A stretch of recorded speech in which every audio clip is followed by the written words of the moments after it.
నమస్కారం welcome to మా Telangana TV Bhuvanagiri municipal chairman పదవుల ఎన్నికల్లో బీజేపీ పోటీలో ఉందని కానీ వైస్ చైర్మన్ పదవి మాత్రం ఏకగ్రీవంగా బీజేపీ దక్కించుకుంది. బీజేపీకి ఏ పార్టీతో పొత్తు లేదని కానీ కుమ్మక్కు కాలేదని వైస్ చైర్మన్ మాయా దశరథ వెల్లడించారు. నేడు బీజేపీ పార్టీ కార్యాలయంలో మీడియా సమావేశం నిర్వహించారు. అసలు అవిశ్వాస తీర్మానం పెట్టింది బీఆర్ఎస్ పార్టీ కౌన్సిలర్లు అని వివరించారు. బీజేపీ పార్టీపై తప్పుడు ప్రచారం మానుకోవాలని సూచించారు. ఆ పార్టీ నాయకులు రత్నపురం బలరాం, చందా మహేందర్ గుత్తా, జగన్మోహన్లు మాట్లాడుతూ బీజేపీపై బీఆర్ఎస్ ఆరోపణలు మానుకోవాలని, టీఆర్ఎస్ బీఆర్ఎస్ అయిందని, ఇప్పుడు త్వరలోనే వీఆర్ఎస్ తీసుకుంటుందని ఎద్దేవా చేశారు.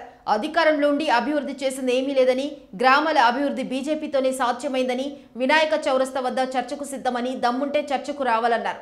మీడియా సమావేశంలో కౌన్సిలర్లు ఉదయగిరి, విజయ్, బొర్రా, రాకేష్, జనగాం, కవిత, భాస్కర్ ఉన్నారు. విషయం ఏంటంటే నిన్న జరిగినటువంటి మున్సిపల్ చైర్మన్ వైస్ చైర్మన్ ఎన్నిక విషయంలో మేము భారతీయ జనతా పార్టీ తరఫున రెండింటికి పోటీ చేయడం జరిగింది. మున్సిపల్ చైర్మన్గా వైస్ చైర్మన్గా. అందులో ఒకటి వైస్ చైర్మన్గా మేము ఏకగ్రీవం ఎన్నిక జరగడం జరిగింది. కొన్ని పార్టీలు అందులో ముఖ్యంగా భారత రాష్ట్ర సమితి బీఆర్ఎస్ పార్టీ దయ్యాలు వేదాలుగా పాట పాడుతున్నట్టు నిన్న బీఆర్ఎస్ బీజేపీ కాంగ్రెస్ పార్టీ ఒక్కటైందని చెప్పేసి వాళ్ళు ఏదో తప్పుడు ప్రచారం చేస్తున్నారు. పట్టణ ప్రజలు తప్పు పట్టిస్తున్నారు.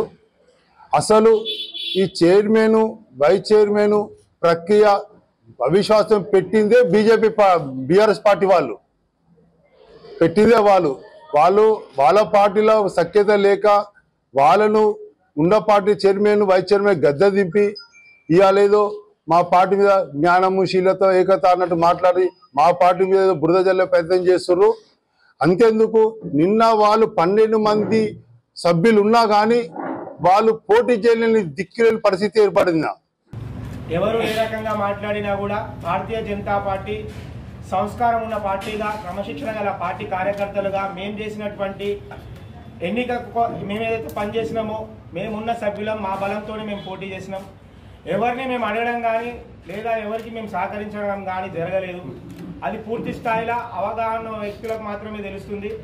ముఖ్యంగా ఏంటంటే పాత్రికేయ మిత్రులందరికీ కూడా దీనిపైన స్పష్టత ఉంది. వాళ్ళు మీరు అందరు చూస్తుండగానే ఎన్నిక జరిగింది, ఎక్కడో చాటుగా ఎన్నిక జరిగింది, కెమెరాలు లేవు, ఏం లేదు అనేది లేకుండా మేము ఎవరైతే 6గురం ఉన్నామో 6గురమే చైర్మన్కు పోటీ చేసినాం. అదేవిధంగా వైస్ చైర్మన్కి కూడా పోటీ చేసినాం. మా పార్టీకి ఉన్న బలం ద్వారానే మేము వాళ్ళ విశ్వాసంతో మేము ఈరోజు వైస్ చైర్మన్ని దక్కించుకోవడం జరిగింది. ఇదే విధంగా ప్రజల సంక్షేమం కోసం, భువనగిరి పట్టణ అభివృద్ధి కోసం ఎక్కడ ఏ నిర్ణయం తీసుకోవాల్సి వచ్చినా దానికి కట్టుబడి ఉంటామని చెప్పేసి మీ ద్వారా తెలియజేయడం జరుగుతుంది. భారతీయ జనతా పార్టీ ప్రస్థానం ఈరోజు ప్రపంచ దేశాలనే ఒక అత్యధిక సభ్యత్వం కలిగిన దేశం. ఈ భారతదేశ ప్రధాని ఈ మొత్తం ప్రపంచంలోనే ఒక శక్తివంతమైన నాయకుని అందించినటువంటి పార్టీ భారతీయ జనతా పార్టీ. ఆ రోజు తెలంగాణ రాష్ట్రం ఏర్పడ్డప్పుడు సోకాల్డ్ నిన్న ప్రెస్ మీట్ పెట్టి ఏదైతే పార్టీ ఉందో ఆ పార్టీ పేరు ఎక్కువ ఎత్తదలుచుకోలేదు. ఎందుకంటే టీఆర్ఎస్ నుంచి బీఆర్ఎస్ అయింది. వాళ్ళకి రేపు బీఆర్ఎస్ నుంచి రేపు వాళ్ళు బీఆర్ఎస్ తీసుకుంటారు. ఎందుకంటే పార్లమెంట్ ఎన్నికల తర్వాత వాళ్ళ పార్టీలో నాయకులు కానీ కార్యకర్తలు మిగిలిన it's a party made with leaders only. It not party made with any specified principles, అంటే సిద్ధాంతాలకు కట్టుబడినటువంటి పార్టీ కాదు. 2 సీట్లు ఉండి తెలంగాణ వచ్చిందంటే ఆ రోజు ఆ పార్లమెంట్లో బిల్ పెట్టిన రోజు కూడా చంద్రశేఖరరావు గారు లేరు. విమర్శించే నైతిక హక్కు వాళ్ళకు మొదట లేదని ఈ సందర్భంగా తెలియజేస్తా ఉన్నాం. మేము బొర్రా రాకేష్ను ఈ యొక్క పురపాలక సంఘ చైర్మన్గా అభ్యర్థిగా నిలబెట్టినాం. తర్వాత వైస్ చైర్మన్ కూడా నిలబెట్టినాం. ఎవరైతే చేతులు ఎందుకు లేవట్టలేదు వాళ్ళని అడగండి. పోయి మమ్మల్ని చేతులు ఎందుకు లేవట్టలేదు, మీరు కుమ్ముక్కయ్యారని మమ్మల్ని విమర్శించే హక్కు మీకు లేదు. మీ స్థాయి ఏందో మీరు నిరూపించుకోరి. ఎవరినో అని భారతీయ జనతా పార్టీని అనే నైతిక హక్కు మీకు మొదట లేదు.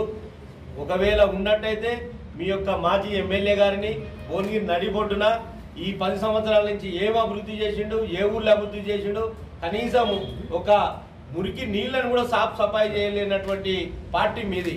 ఈ యొక్క పునాది గాని కాలువ మన వెనుకనే ఉంటుంది. అనాయపురం నుంచే పారుదల పారుతుంది. పునాది గాని కాలువ నీళ్లను కూడా సస్యశ్యామలంగా మార్చలేని దౌర్భాగ్య పరిస్థితి మీ ఎమ్మెల్యేది. సాగునీరు ఏ రైతుకు అందించలే. గత 2 సంవత్సరాలు 3 సంవత్సరాల నుంచి వర్షపాతం నమోదు కాక రైతన్నలు ఈ రోజు నుండి అంత వరంతా ఎండిపోతుంది. వరి ఎండిపోయిన సందర్భం గత మీరు 5 సంవత్సరాల నుంచి మీరు ప్రభుత్వం అయితే ఇదే బునాది కానీ కాల్వను కానీ ఇదే పిలాయిపల్లి కాల్వను కానీ రైతులను ఎందుకు అందియాలి? మీకు ఇవాళ ప్రెస్ మీట్ పెట్టి నిన్నటికి నిన్న మీరు మా మీద అభియోగం చేసేంత పెద్దోళ్ళు మీరు కాలేదని సందర్భంగా తెలియజేస్తా ఉన్నాం. వినాయక చౌరస్తా మీద టెంట్ వేసి కూర్చుంటాం. మీ అభివృద్ధి ఏందో మాకు చెప్పండి. మేము ఏ ఊరికి ఏ గ్రామ పంచాయతీకి నిధులు ఎన్ని ఇచ్చినాం, ఏ శ్మశాన వాటికకి నిధులు ఎన్ని ఇచ్చినాం, ఏ ఒక్క మండలానికి ఎన్ని కోట్లు ఇచ్చినాం, మేము భారతీయ జనతా పార్టీ పక్షాన దేశం నుంచి నిధులు ఎన్నెన్ని ఇచ్చినాం, ఏ మండలానికి ఎన్ని కోట్లు ఇచ్చినామో చెప్పగలుగుతాం.